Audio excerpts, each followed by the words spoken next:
Γεια σας! Καλώς ορίσατε. Τα γνωστά ισχύουν πάντα και θα ισχύουν στο διηνεκές, στον εξωτικό, στο μαγευτικό, στο συναρπαστικό, στο φαντασμαγορικό χώρο του Trace and Chase για άλλο ένα σόου από το Trace and Chase. Λοιπόν, ένα μικρό μάθημα, μια μικρή βουτιά στην ιστορία. Τον Αύγουστο του 1920, μετά το τέλος του Παγκοσμίου Πολέμου, του Πρώτου Παγκοσμίου Πολέμου, ο τότε Πρωθυπουργός της Ελλάδος, ο Ελευθέριος Βενιζέλος, σχολιάζοντας τη συνθήκη των Σευρών, είπε ότι η Ελλάδα γίνεται η χώρα των 2 υπήρων και των 3 θαλασσών. Σήμερα, εδώ, στο σόου του Trace and Chase, φιλοξενούμε έναν πολύ αγαπημένο άνθρωπο που έχει γίνει ο προπονητής, όχι των 2, αλλά των 3 υπήρων και των πολλών θαλασσών.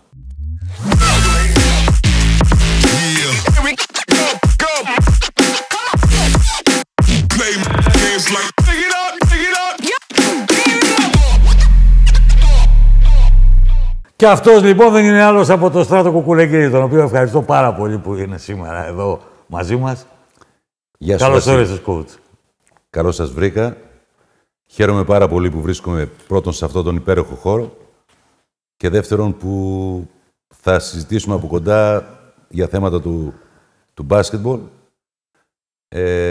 Είσαι ένας άνθρωπος ο οποίος για μένα προσωπικά, επειδή διαβάζω πολύ τα γραπτά σου, ο λόγος σου μου δίνει μεγαλύτερο κίνητρο ούτως ώστε να μπορώ να ελύσσομαι μέσα από τις συνεντεύξεις που δίνω είτε στις ομάδες που δουλεύω, αλλά πολύ περισσότερο μέσα στον χώρο του μπάσκετμπολ. Και εγώ χαίρομαι πάρα πολύ γιατί τα τελευταία χρόνια σε έχω χάσει υπό ποια έννοια, ότι ό,τι κουβέντα κάνουμε την κάνουμε online, μέσα από το Skype και μέσα από τα διάφορα Zoom. Λοιπόν, έρχεται πρόταση από την Αυστραλία ή από την Αμερική.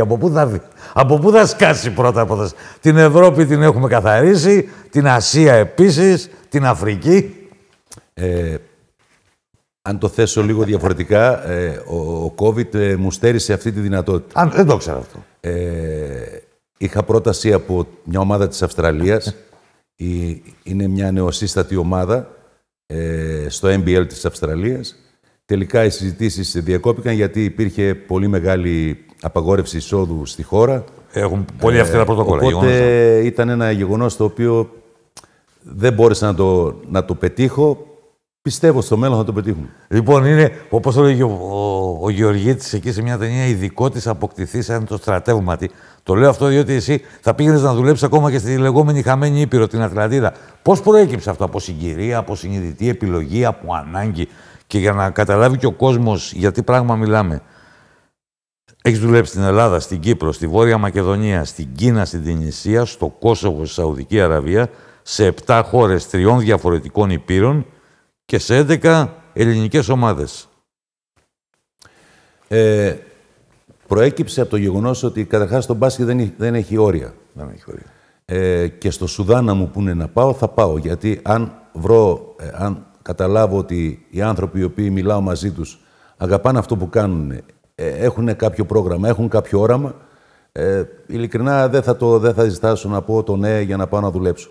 Αυτός είναι ο λόγος, βασικά, ο πιο σημαντικός λόγος. Τώρα, από εκεί και πέρα, σίγουρα είναι και κάποια άλλα δεδομένα, τα οποία, για χάριν αυτών των δεδομένων, χάνεις κάποιες προσωπικές στιγμές.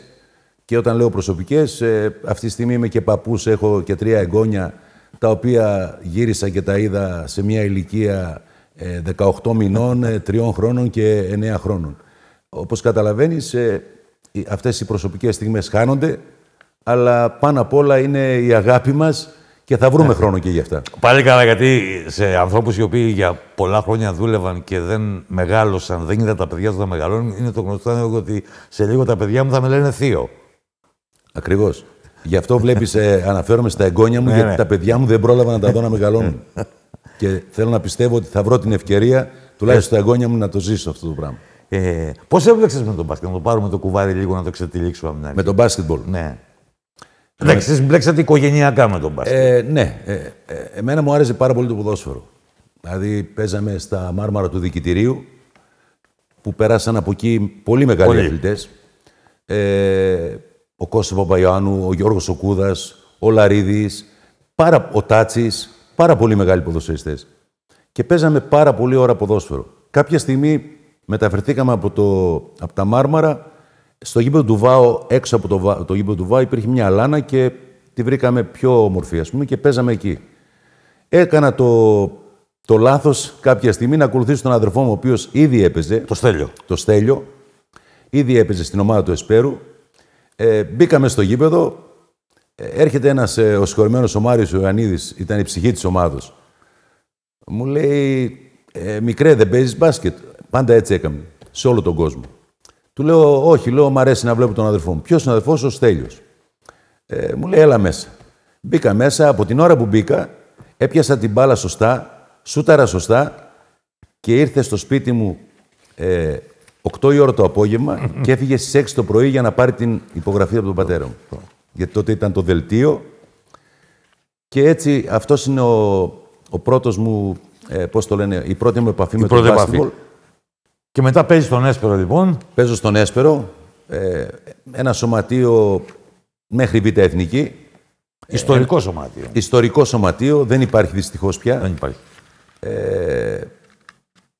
Η αγάπη μας για αυτό που κάναμε ήταν ανασταλτικός παράγοντας στο να φύγουμε από την ομάδα. Υπήρχε μια πρόταση, πολύ συγκεκριμένη πρόταση. Το 1978, όταν γύριζα από το κλιμάκιο της Εθνικής Ομάδος στην Αθήνα των Πέδων, με περίμενε στο γήπεδο, στο αεροδρόμιο, ο συγχωρημένος ο Ρέσης ο Αγγελίδης. Πήγαμε στον άλλο συγχωρεμένο, τον Παντελάκη, τον πρόεδρο του ΠΑΟ. Γιώργο, ναι. Έγιναν οι επαφές που γίνανε, αλλά δυστυχώς ο Έσπερος ήταν ανένδοτος και έτσι παρέμεινα στην ομάδα και... Μετά πήγε στη ΜΕΝΤ.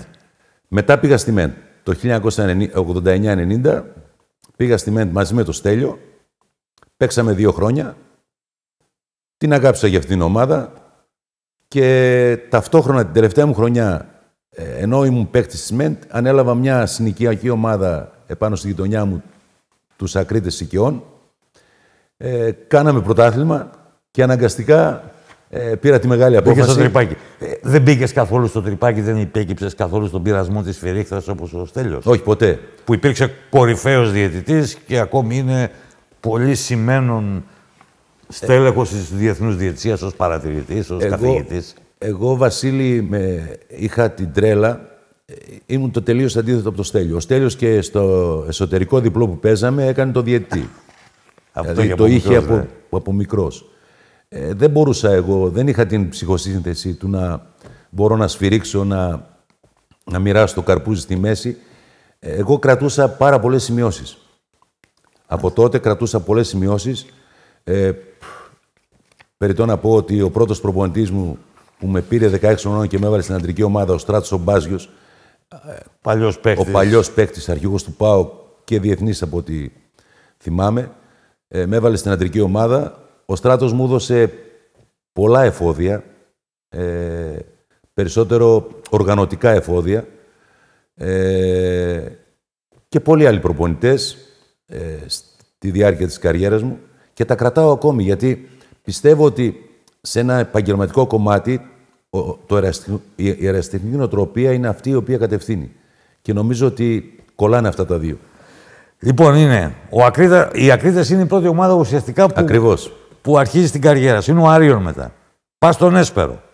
Σωστό? Ναι. Στον Αετό. Στον Αετό. Αετό Θεσσαλονίκη. Μια πολύ ιστορική ομάδα. Ναι. Και ήταν χαρά μου που δούλεψα σε αυτήν την ομάδα, όπως και στον Έσπερο φυσικά. Μετά πήγα σε μια πολύ αγαπημένη μου ομάδα, τη Γουμένισσα. Το Κιλκής. Είναι πατρίδα της Εβίνας της Μάλτσι. Μπράβο. Ήταν εκείνη την εποχή, έπαιζε στην ομάδα του τη γυναικεία. Αγαπάνε πάρα πολύ το μπάσκετ. Δεν ξέρω, τα τελευταία χρόνια κάπου έχει πέσει λίγο η συμπαράσταση σε αυτό το κομμάτι. Αλλά είναι μια μπασκετομάνα. Η Γουμένισσα είναι η μπασκετομάνα. Μετά αποφάσισα να πάω στον Απόλλωνα Καλαμαριάς, στην ομάδα της γειτονιάς μου πλέον. Πέρασαμε 2 υπέροχα χρόνια. Πήγα στην ομάδα της Χάνθ, στην αδελφότητα. Όλες αυτές οι ομάδες ήταν ομάδες οι οποίες δουλεύαμε πάρα πολύ με το συναίσθημα. Ναι. Ήταν ομάδες που μου δώσαν... Αγαπησιάρικες που λέω εγώ. Ακριβώς. Και μου δώσανε τη δυνατότητα να μπω στο χώρο του μπάσκετμπολ σαν προπονητής πλέον. Και μετά ήρθε η πρόταση από τον Στίβτο Γιατζόγλου, αφού δούλεψα και στο Φίλιππο. Στο Φίλιππο και στον Ερμή Λαγκαδά. Ερμή Λαγκαδά. Με τον Στίβδο Γιατζόγλου παίζαμε πολλά φιλικά. Τότε ήταν ο Άρης που είχε τους 7, 8, 9 παίχτες. Δεν μπορούσε να συμπληρώσει και παίζαμε πάρα πολλές ώρες φιλικά παιχνίδια με τον Άρη. Πάρα πολλές φορές. Το 10 καλοκαίρι, ο Στίβ, εκτιμώντας την όλη βοήθεια και τις γνώσεις και όλα αυτά, μου ζήτησε να συνεργαστούμε. Φυσικά με μεγάλη μου χαρά και νομίζω ότι ήταν αυτός ο οποίος με έβαλε πλέον στα επαγγελματικά κομμάτια της Α1 κατηγορίας. Και πήγε στον Άρη. Πήγα στον Άρη. 4 χρόνια. 3 χρόνια. 3 χρόνια. 3 ουσιαστικά χρόνια με εξαίρετους προπονητές, ενώ όταν έφυγε ο Στίβ παραιτήθηκα μαζί του. Ο επόμενος προπονητής είπε όχι, δεν φεύγει ο Στράτος, θέλω να μείνει μαζί. Μετά το Στίβ ήρθε ο Μίλαν Μίνιτς. Ο Μίνιτς. Ο Μίλαν μου είπε μπρε, θα μείνεις εδώ, δεν φεύγεις, δεν πας πουθενά. Μετά τον Μίνιτς ήρθε ο Βαγγέλης ο Αλεξανδρής. Ο Βαγγελάρας μόλις με είδε, μου λέει είσαι εδώ, δεν φεύγεις με τίποτα. Οπότε αναγκαστικά παρέμεινα σαν βοηθός στην ομάδα. Πήραμε με τον Βαγγέλη τον Αλεξανδρή το Ευρωπαϊκό Πρωτάθλημα. Το 2003 παίξαμε στο κύπελλο. Τη διοργάνωση FIBA. Ακριβώς. Το Champions Cup. Μετά παίξαμε στο τελικό με τον Παναθηναϊκό στη Λάρισα. Ο Κουτουλάι μας σκότωσε σε εκείνο το παιχνίδι. Και την επόμενη χρονιά με τον Τσάρλς Μπάρτον πλέον πήραμε το κύπελλο Ελλάδος. Στη Λαμία με τον Ολυμπιακό. Στον τελικό που άρχισε Κυριακή και τελειώσει Δευτέρα. Ακριβώς. Αλλά όλοι αυτοί οι άνθρωποι μου δώσανε, ο Στράτος ο Μπάζιος μου έδωσε την οτροπία του εραστέχνη που να αγαπάς αυτό που κάνεις. Αυτοί οι άνθρωποι μου δώσανε τα φώτα τους, την εμπειρία τους και νομίζω ότι ήταν ό,τι καλύτερο στην καριέρα μου. Πώς προκύπτει λίγο αργότερα το εξωτερικό και όλη αυτή η οδύσσια, η περιπέτεια, η αναζήτηση πραγμάτων στη ζωή σου. Γιατί δεν είναι απλώς στην καριέρα σου. Είναι μια πολυπολιτισμική, είναι multi-culti. Ακριβώς. Προκύπτει από το γεγονός ότι στα Σκόπια και στην ομάδα της Στρούμιτσα, πρόεδρος ήταν ένας Έλληνας, είχε αναλάβει την ομάδα και ήταν φίλος του Άρη. Και όταν έμαθε ότι φεύγω από τον Άρη, ήρθε με αναζήτησε, βρεθήκαμε. Ήταν η εποχή που είχα και μια άλλη πρόταση από ελληνική ομάδα. Μάλιστα ο άνθρωπος από αυτή την ομάδα ήρθε μέχρι τα σύνορα στο Γεύγελη. Έχουν περάσει χρόνια τώρα, δεν πειράζει, την πούμε. Μας ακούει αυτός ο άνθρωπος, ήταν ο Ηρακλής.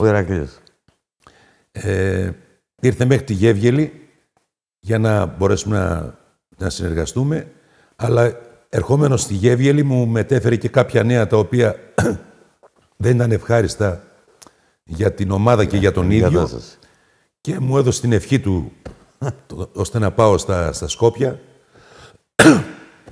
Πήγα στη Στρούμιτσα και από εκεί αρχίζει το εμπορικό μου. Λοιπόν, είναι Στρούμιτσα. Είναι εν συνεχεία ο Απόλλων Λεμεσού. Τις θυμάσαι, προφανώς τις θυμάσαι. Αντί να τις λέω εγώ. Είναι ο Απόλλωνας Λεμεσού. Είναι μετά κάνω ένα παραθυράκι εδώ στην Ελλάδα με τη ΜΕΝΤ Θεσσαλονίκης. Και μετά έρχεται μια ακόμη πρόταση από τα Σκόπια, από την ομάδα της Σάμπα Στρούμιτσα, άλλη ομάδα των Σκοπίων. Μετά έρχεται η πολύ μεγάλη πρόταση από την Κίνα. Από την Κίνα, Σιντσουάν. Στην Σιτσουάν Blue Whales. Ήταν, νομίζω, η απαρχή της, πώς το λένε, της κορύφωσης. Η Κίνα, νομίζω, είναι πέρα από μπασκετικό κομμάτι, είναι και ένα κομμάτι το οποίο αξίζει τον κόπο να επισκεφθεί ο καθένας, ένα μέρος του πλανήτη. Τελείως διαφορετικά πράγματα.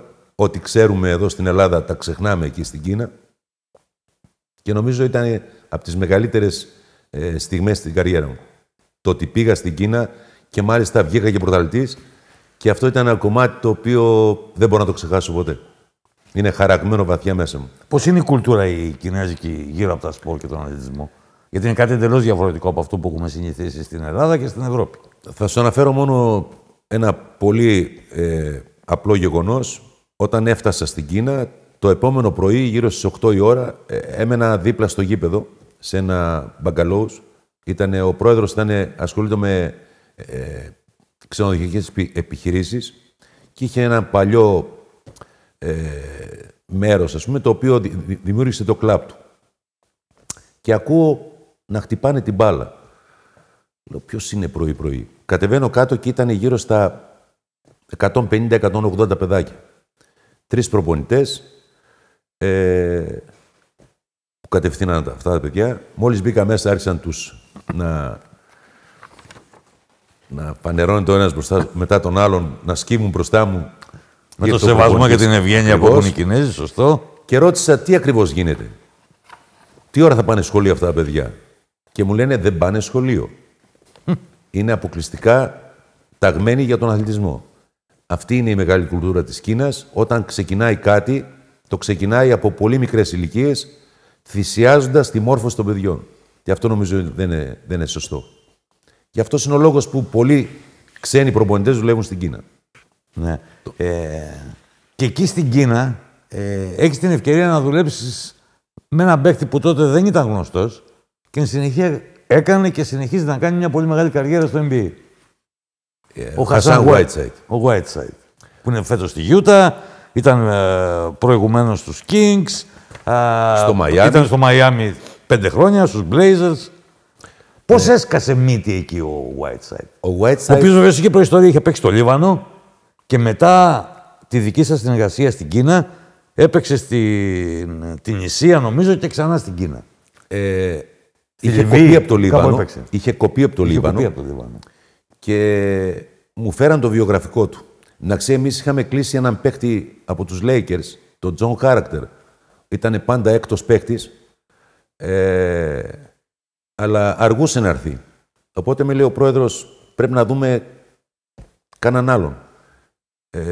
Όταν είδα την ηλικία του και το ύψος του, είπα ότι επειδή τα παιχνίδια είναι συνεχόμενα, παίζεις Κυριακή, Τετάρτη, Παρασκευή, Κυριακή. Δηλαδή, σαν το NBA. Σαν το NBA.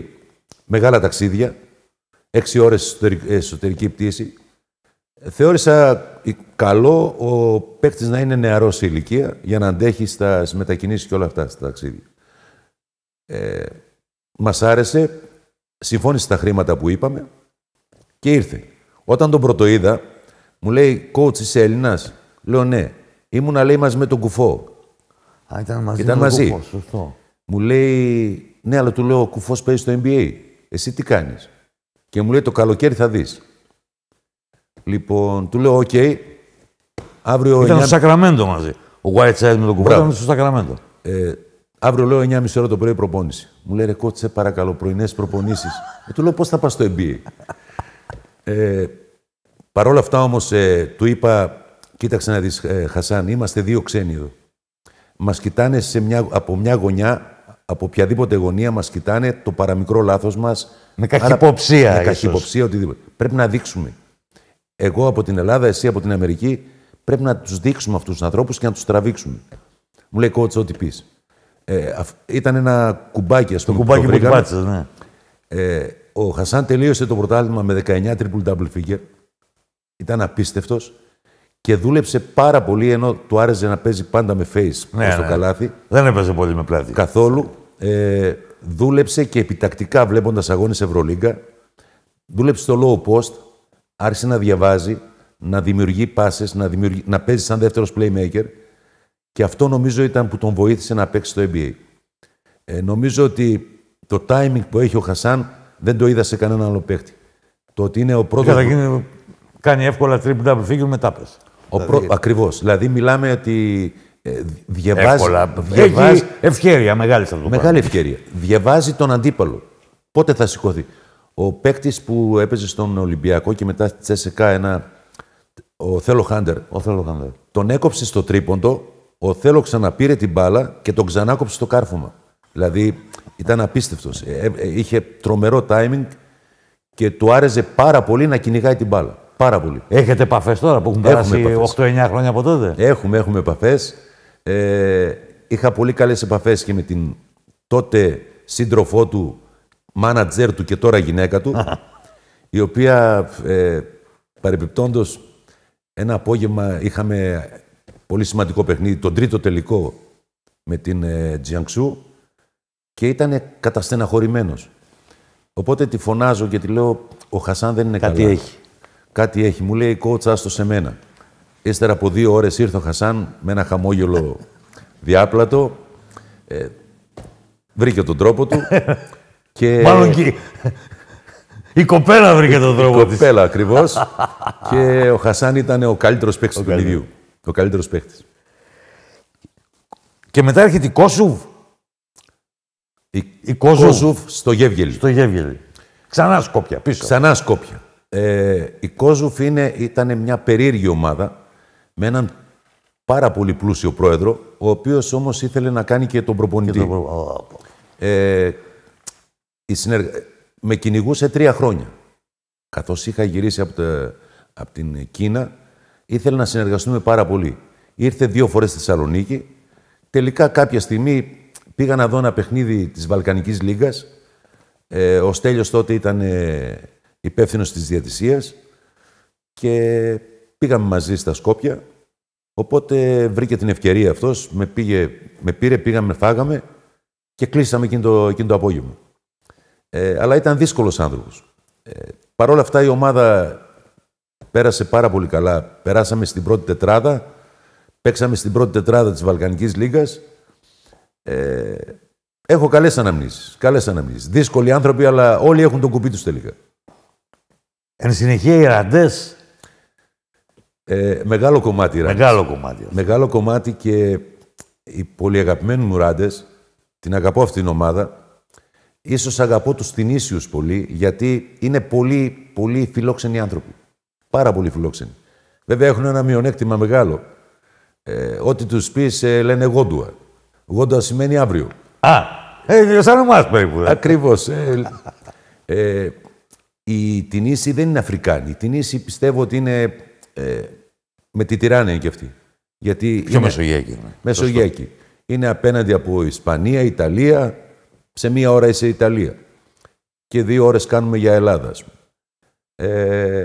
Αλλά είναι τόσο φιλόξενοι και μάλιστα επειδή αγαπάνε πάρα πολύ την Ελλάδα, εκεί κοντά στην αρχαία Καρχιδόνα μιλάνε πάρα πολύ ελληνικά όσοι μένουν τριγύρω στις περιοχές. Και η Σίτι Μπουσαΐτ, ένα παραλιακό μέρος, είναι μπλε και άσπρο βαμμένο, αλλά Σαντορίνη. Θεωρούν ότι έχουν τη Σαντορίνη της Τινησίας. Ναι. Μας αντιγράφουν σε ορισμένα πράγματα. Πολύ φιλόξενοι άνθρωποι, όπως είπα. Και η ομάδα της Ράντες είμαι πολύ ευτυχής γιατί είχα κόψει τους Αμερικανούς. Ήρθανε 2 για διακοπές προφανώς. Ακριβώς. Και έβαλα μέσα 2-3 νέα παιδάκια, εκ των οποίων οι 3 από αυτούς είναι βασικά στελέχη αυτή τη στιγμή της εθνικής ομάδας. Ο Μάρα Μπάντα. Που έχουν κάνει και κάποιες επιτυχίες για τα δεδομένα τους. Έχουν κάνει επιτυχίες στο διεθνές στερέωμα. Γεγονός είναι αυτό. Λοιπόν, όπως καταλαβαίνεις, επίτηδες έχουμε βάλει εδώ την υδρόγειο σφαίρα για να καταλάβει και ο κόσμος που έχεις δουλέψει, που έχεις ταξιδέψει και από πού αντλείς υπέροχες αναμνήσεις. Το έχουμε μοιράσει στην Τινησία, στις Ράντες. Και εκεί είναι.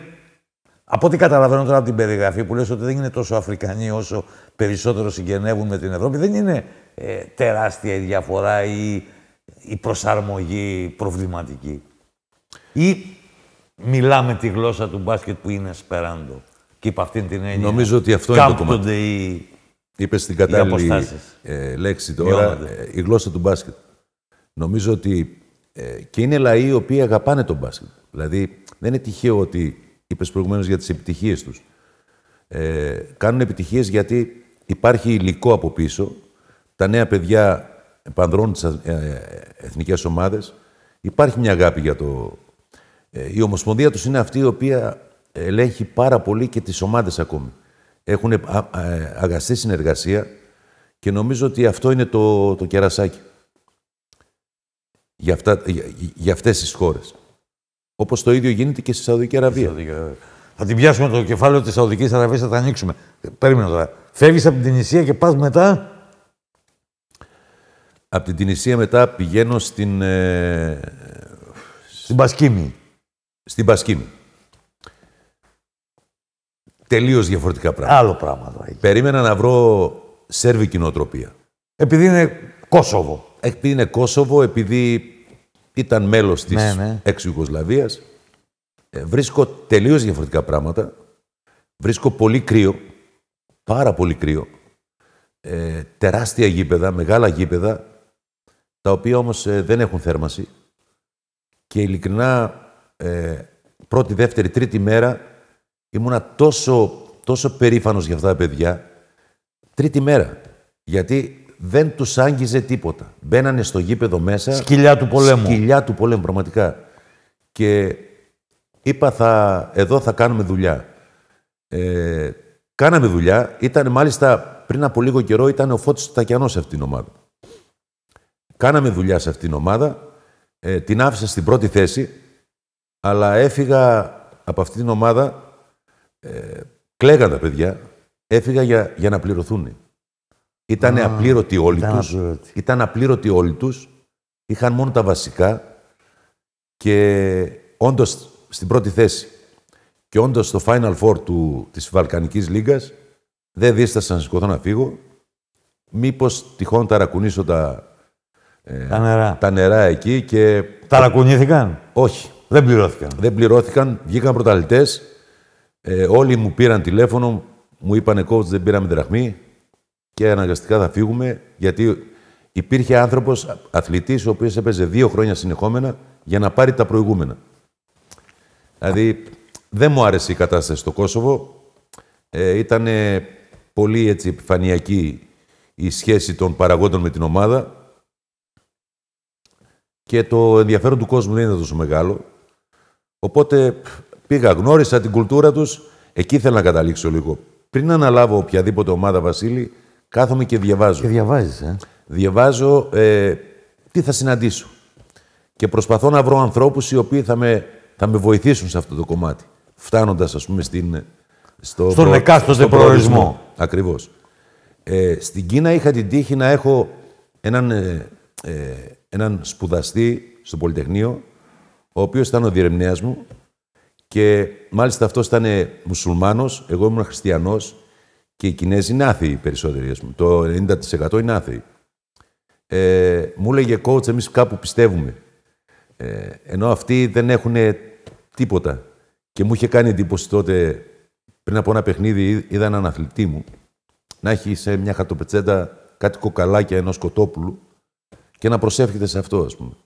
Και του λέω, τι είναι αυτό? Μου λέει, η μεγάλη δύναμη που μου δίνει για να παίζω μπάσκετ. Ποιο είναι το πιο...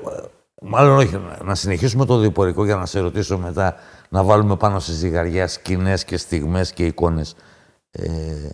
Πώς προκύπτει η Σαουδική Αραβία μετά το Κόσοβο? Μετά το Κόσοβο, είπα για την Τινησία προηγουμένως, υπήρχε ένας άνθρωπος εκεί, ο οποίος ακόμη και τώρα έχουμε πολύ καλές σχέσεις.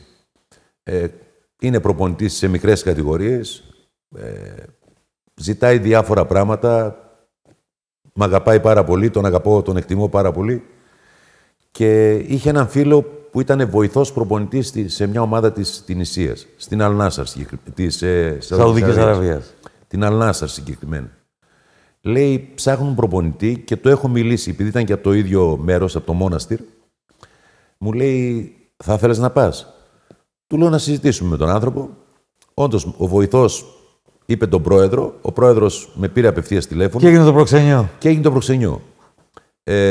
Πήγα και ειλικρινά, είμαι τόσο χαρούμενος που βρίσκομαι στη Σαουδική Αραβία, για δεύτερο χρόνο τώρα. Ήταν ένα ραντεβού το οποίο τελείωσε μέσα σε 5 λεπτά. Συμφωνήσαμε σε όλα και νομίζω ότι ήταν ό,τι καλύτερο έκανα μετά την Κίνα.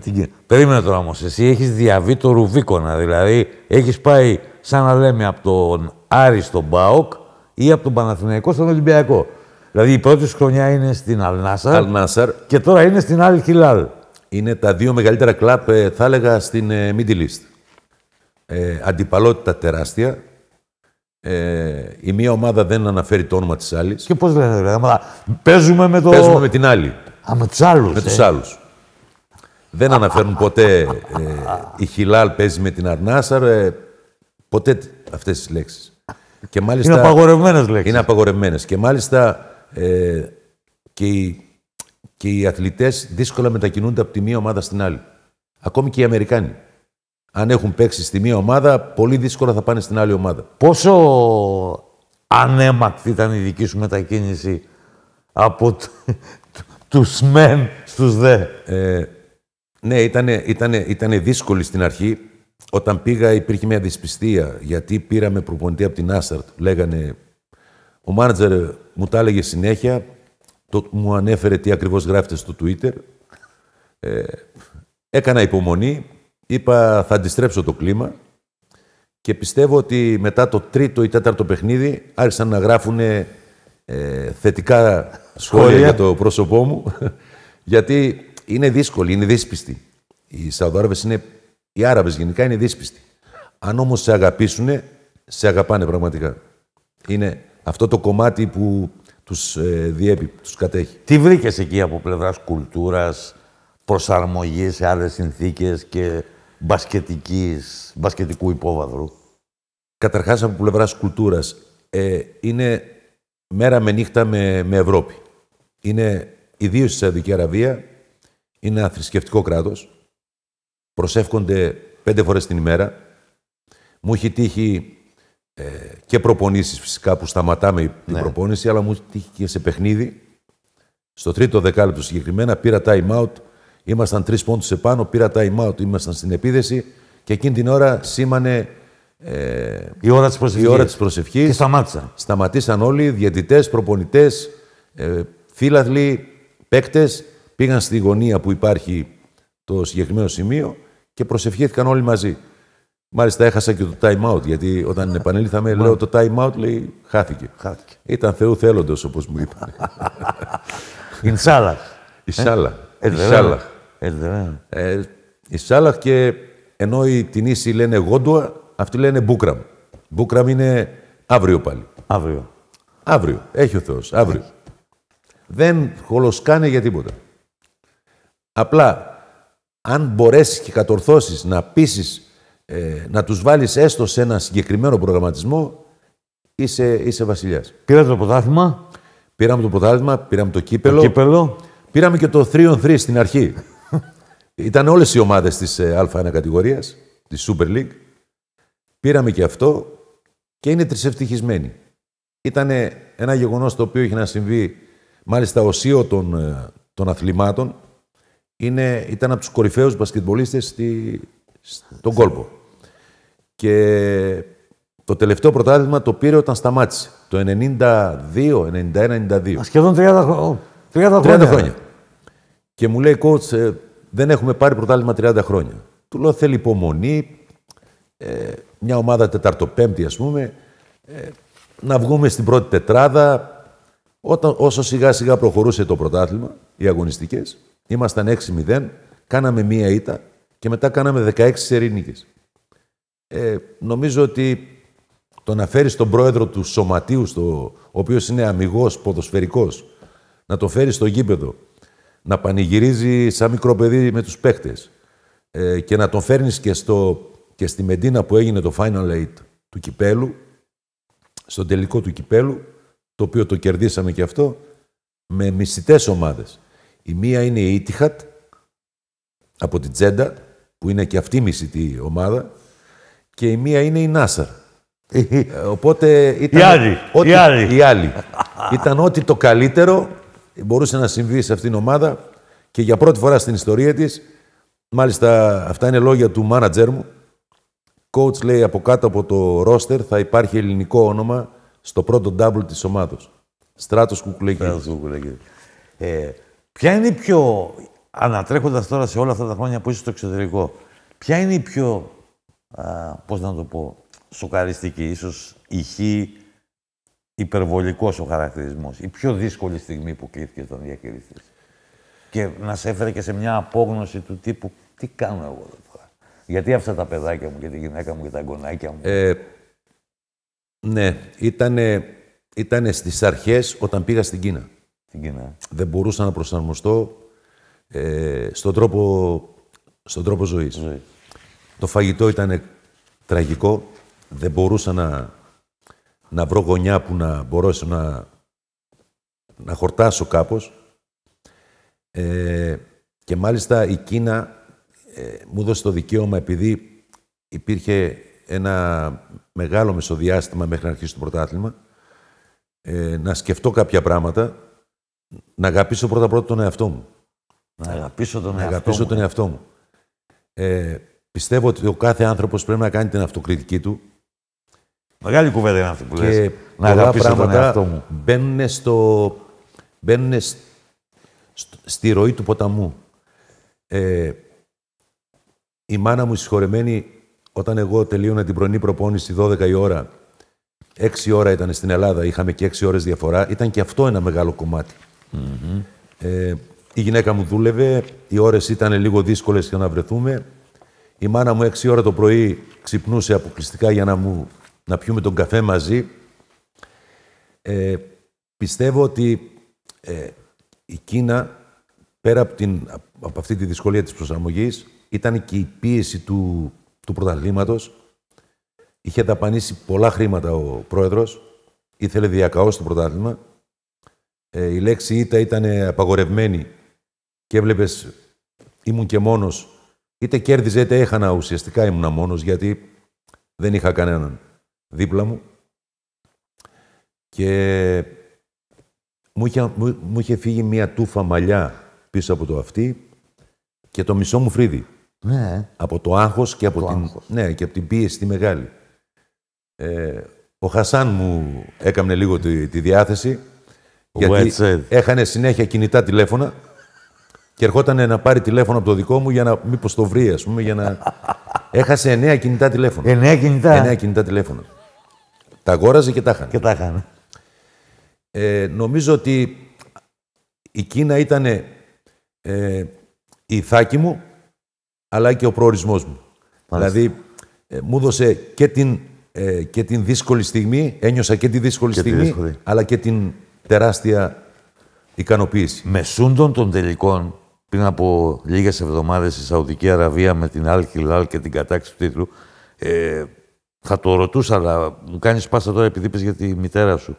Ήταν μια πολύ συγκινητική στιγμή με τον άλλο παίκτη του Άρη, τον Αντουέιν Σκοτ.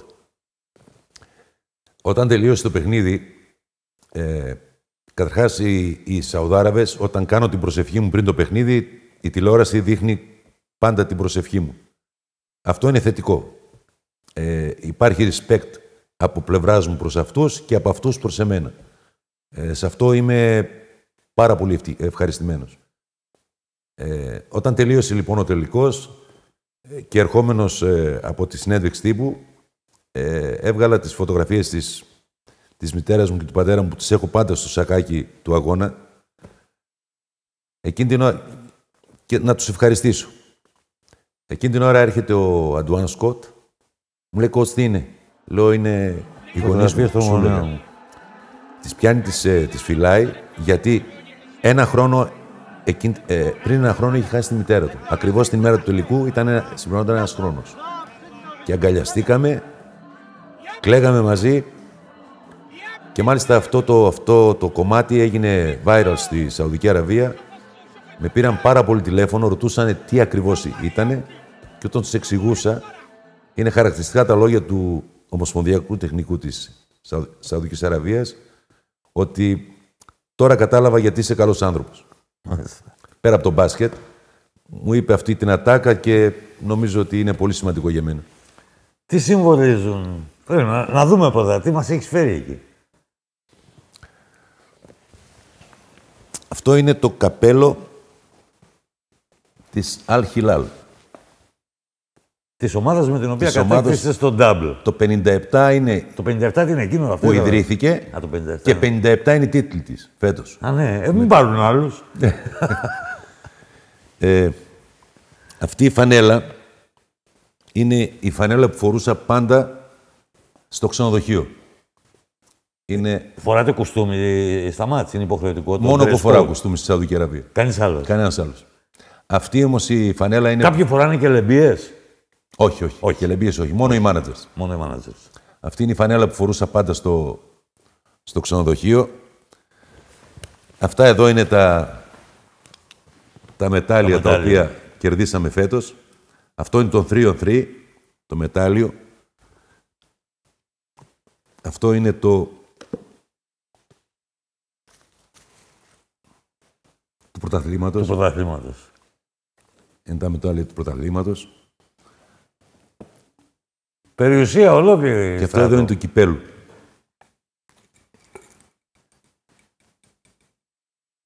Είναι Σαουδική Basketball Federation. Και αυτό εδώ είναι αυτό το οποίο κέρδισα το σεβασμό, θα έλεγα φέτος, και στην Άστερ. Είχα πάει πάρα πολύ καλά. Αυτό είναι του καλύτερου προπονητή της σεζόν.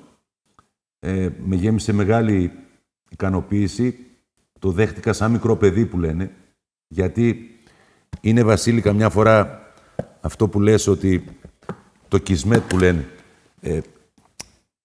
Προσπαθείς να δώσεις τον εαυτό σου. Δεν είναι μόνο ούτε τα χρήματα, ούτε οτιδήποτε άλλο. Είναι κάποια μικρά αντικείμενα τα οποία σου γεμίζουν την όλη την πλευρά της καρδιάς σου. Την ψυχή σου.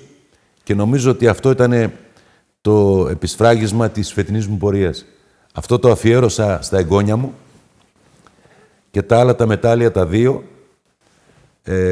στη γυναίκα μου, γιατί πρέπει να έχεις πολύ μεγάλη τρέλα για να ακολουθείς τα δικά μου βήματα. Δόξα τω Θεώ, η Μαρία εδώ και 40 χρόνια που είμαστε μαζί είναι δίπλα μου, είναι ο άνθρωπός μου, είναι η δύναμή μου. Αυτή και τα παιδιά μου νομίζω ότι αξίζουν τον κόπο. Θα μείνεις εκεί και του χρόνου. Ναι, θα μείνω και του χρόνου. Νομίζω ότι ήταν μια σωστή απόφαση και για τους ίδιους αλλά και για μένα. Έχεις, όχι αν ζεις με την επιθυμία, αλλά επειδή είσαι πολλά χρόνια πια στο εξωτερικό και είναι και σε διαφορετικές κουλτούρες και πολιτισμούς, ότι κάποια στιγμή θα ήθελες να δουλέψεις στην πατρίδα σου. Να ξαναδουλέψεις δηλαδή. Είπα προηγουμένως ότι όπου με αγαπάνε δουλεύω. Όπου με αγαπάνε δουλεύω. Όπου θα μου κάνουν πρόταση θα συζητήσω. Και ανέφερα μάλιστα χαρακτηριστικά και στο Σουδάν ακόμη να μου πούνε θα πάω. Είναι τέτοια η αγάπη μου για τον μπάσκετμπολ. Η οικογένειά μας ήταν, ακόμη και η γυναίκα μου έπαιζε μπάσκετ. Ο γιος μου είναι διαιτητής. Ο Στέλιος, ο Κουκλεκίδης, ο αδερφός είναι χρόνια στο χώρο. Νομίζω ότι, και μάλιστα εδώ θέλω να κάνω μια αναφορά. Ο σχολιμένος πατέρας μου έλεγε ότι ο σπόρος είναι αυτός που φυτρώνει. Ο παππούς μας ήταν Πεχλιβάνης. Παλαιστής.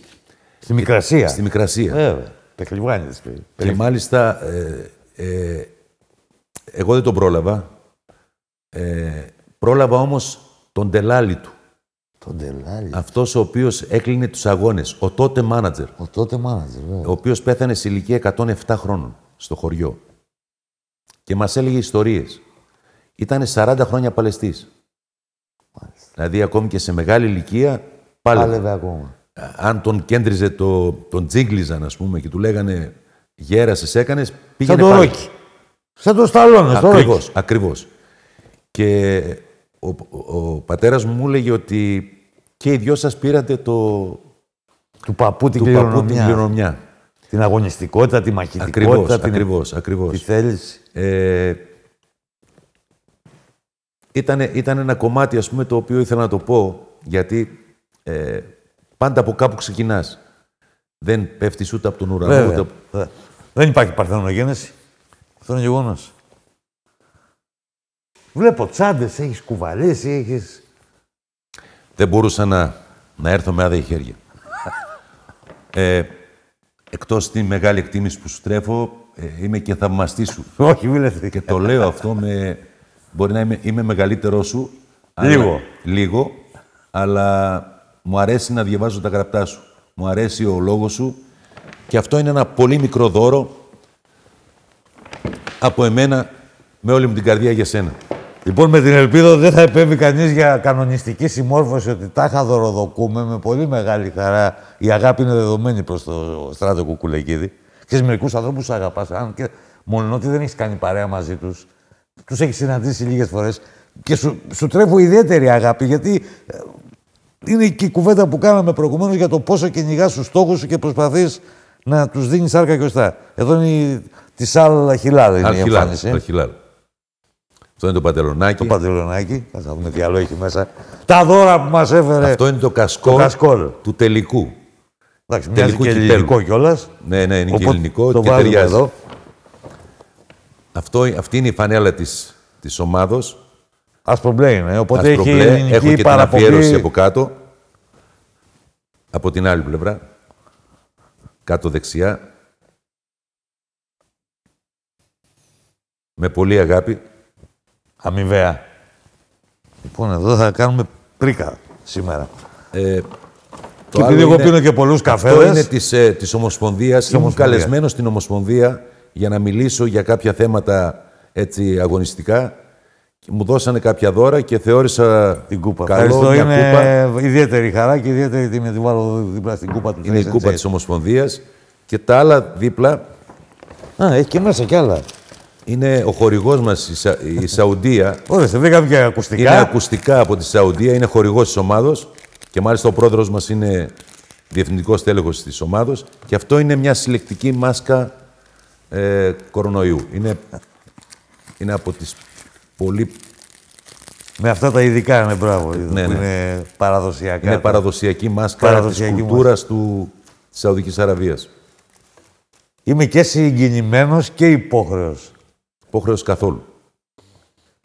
Η τελευταία ερώτησή μου είναι, γιατί χαίρομαι πάρα πολύ και με τιμά ιδιαίτερος ότι είχε και πολλές έτσι συναισθηματικές και οικογενειακές και συγκινητικές αναφορές η κουβέντα μας. Τι είναι εκείνο έναν άνθρωπο που έχει οικογένεια, ποιο είναι το στοιχείο το οποίο στην καθημερινότητά του τον κρατάει στις επάλξεις στην άκρη του κόσμου και πάντως πολύ μακριά από το σπίτι τόσα χρόνια. Πέρα από την αγάπη για τον μπάσκετ. Ναι, βέβαια. Πέρα από την αγάπη για τη δουλειά. Πέρα από την ανάγκη, αν θέλεις, του βιοπορισμού. Όλα μαζί. Όλα μαζί. Είχα τη χαρά και την τύχη, ανέφερες για οικογένεια, να μεγαλώσω με κάποιες αρχές τις οποίες έβλεπα καθημερινά.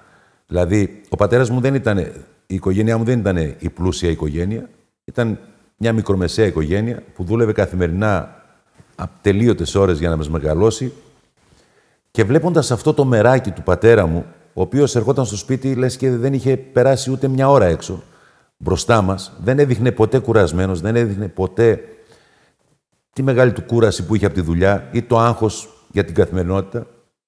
Αυτό το πράγμα λοιπόν εγώ το πήρα σαν βασικό συστατικό.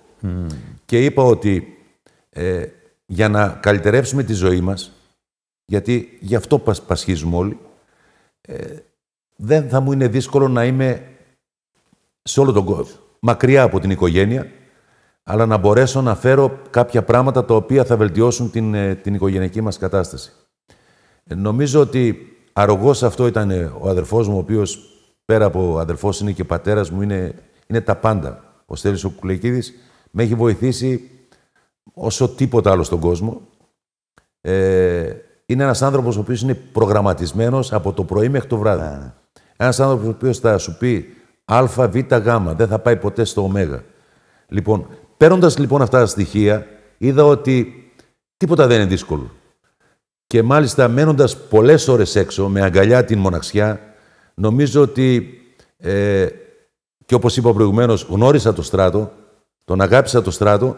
Μεγάλη κουβέντα αυτή. Αυτά ήταν θα τη σημειώσω αυτή, θα την ξαναχρησιμοποιήσω κι εγώ. Ελπίζω κάποια στιγμή να αγαπήσω κι εγώ τον εαυτό μου. Αυτά ήταν τα εφόδια μου, Βασίλη, και μου κάνουν. Είναι λίγο δύσκολο αυτό να το πω, αλλά μου κάνουν τις δύσκολες στιγμές εύκολες. Ευχαριστώ πάρα πολύ. Ήταν ιδιαίτερη χαρά, τιμή, έμαθα πράγματα που ήθελα να τα ρωτήσω και τα έμαθα και σου εύχομαι από τα βάθη της καρδιάς μου την επόμενη φορά που θα μας επισκεφτείς εδώ στο show του Trace and Chase, να σε συστήσω ως τον προπονητή των 5 υπήρων και όχι των 3. Σε ευχαριστώ πάρα πολύ, Βασίλη. Και γεροί να είμαστε, να ασχολούμαστε και να τα λέμε. Αλλά, επειδή όλα στη ζωή πρέπει να είναι και να έχουν μια αίσθηση Δούνε και Λαβίν, και εμείς δεν θα σε αφήσουμε να φύγεις έτσι. Λοιπόν, μάσκα εσύ, μάσκα κι εμείς, από όλη την ομάδα του Trace and Chase, κούπα εσύ, κούπα κι εμείς, και κάποια άλλα δωράκια, τα οποία με πολύ μεγάλη αγάπη όλη η ομάδα, όλη η οικογένεια του Trace and Chase σου τα προσφέρει. Ευχαριστώ πάρα πολύ. Ευχαριστώ πάρα πολύ. Στο επανειδήν, Στράτο Κουκουλεκίδη. Να είσαι καλά, Βασίλη μου. Να είσαι καλά. Άλλο ένα show του Trace and Chase ολοκληρώνεται σήμερα εδώ, παρέα με τον Στράτο Κουκουλεκίδη. Ραντεβού την επόμενη φορά. Να είστε πιστοί στο ραντεβού μας. Γεια σας.